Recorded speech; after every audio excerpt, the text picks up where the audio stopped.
22 अप्रैल 2025 को पहलगाम में जो टेररिस्ट अटैक हुआ जिसमें 26 प्लस लोग मारे गए, आप सभी ने ये देखा और सुना भी है, जिसमें से टारगेटेड हिंदू, एक मुस्लिम और एक क्रिश्चियन भी थे और इस अटैक की जिम्मेदारी टीआरएफ ने ली है। आज इस वीडियो में मैं आपको ये नहीं बताऊंगी कि टेररिस्ट ने क्या क्या किया, ये सारी बातें ऑलरेडी आपको बहुत सारे क्रिएटर ने ऑलरेडी बता दी है, बल्कि यहाँ हम ये देखने वाले हैं कि इंडिया और पाकिस्तान में लाइमलाइट में बैठे कुछ लोग कैसी कैसी बातें कर रहे हैं और वीडियो के एंड में गवर्नमेंट से कुछ ऐसे सवाल जो कि पूछे जाने चाहिए।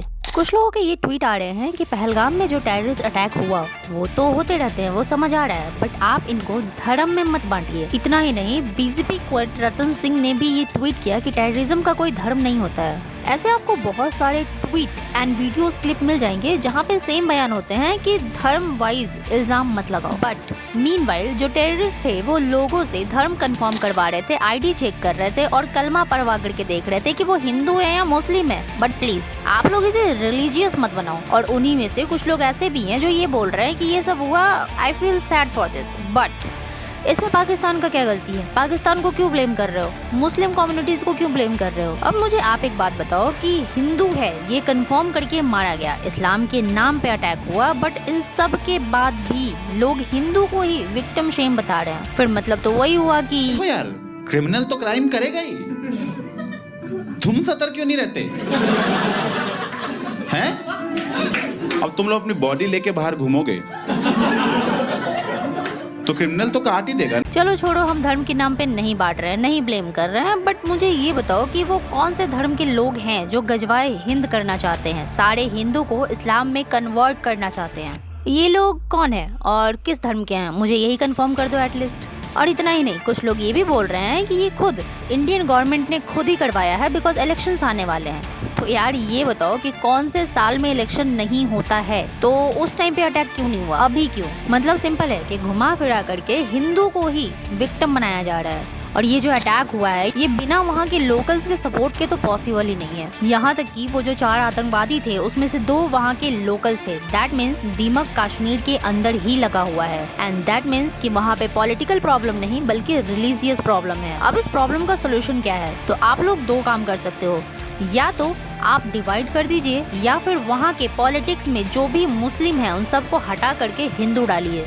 अब मैं ऐसा क्यों कह रही हूँ ये भी जान लो, बिकॉज कश्मीरी पॉलिटिक्स में ही बैठे लोग कुछ ऐसा बयान दे रहे हैं। ये जो चल रहा है इस वक्त जिसे टूरिज्म कहते हैं, ये टूरिज्म नहीं है मेरी नजर में ये कल्चरल इन्वेजन हो रहा है by purpose and by design. अब आप खुद ही सोचो कि ये जो गंवार लोग हैं इनसे आप क्या ही एक्सपेक्ट कर सकते हो? इंडिया के एक कोने से दूसरे कोने में गए हुए लोगों को ही ये गेस्ट बता रहे हैं। दैट मीन्स ये लोग कश्मीर को इंडिया का हिस्सा मानते ही नहीं हैं। और इतना ही नहीं, ऐसे आपको बहुत सारे वीडियोस एंड ट्वीट्स मिल जाएंगे जहाँ पे हमें ही विक्टिम शेम किया जा रहा है। तो ये तो हो गई लोगों की बातें कि लोग क्या सोच रहे हैं और क्या उनके दिमाग में चल रहा है। अब कुछ सवाल जो मेरे मन में चल रहा है और आई थिंक आप सभी के मन में भी चलने चाहिए। नंबर 1, पहलगाम पूरा बॉर्डर तो है नहीं, वो हमारे बॉर्डर के अंदर आता है, तो ये टेररिस्ट हमारे बॉर्डर के अंदर कैसे घुसे और वो भी आर्मी यूनिफॉर्म में? 25-30 मिनट तक फायरिंग करने के बाद बड़े ही आसानी से वापस चले भी गए, कैसे? नंबर 2, अब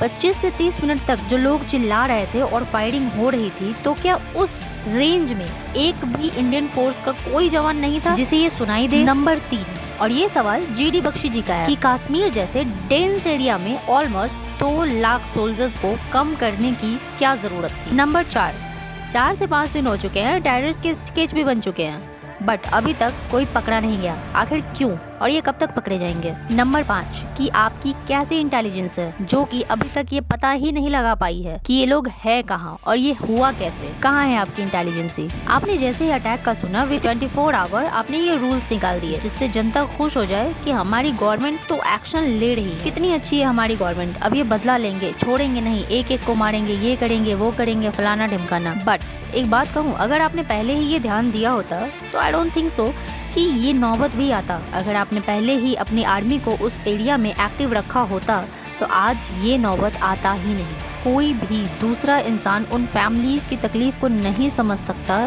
जो एक्चुअल में अपने को खोए हैं उस अटैक में।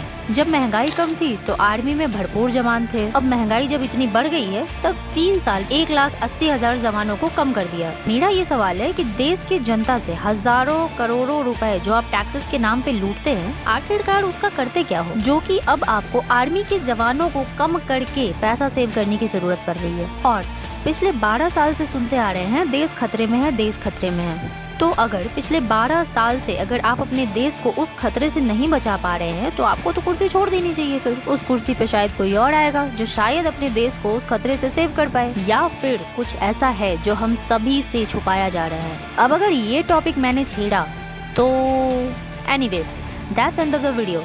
आप अपनी ओपिनियन मुझे कमेंट करके जरूर बताना। मिलते हैं नेक्स्ट वीडियो में, तब तक के लिए stay safe, keep healthy, bye bye.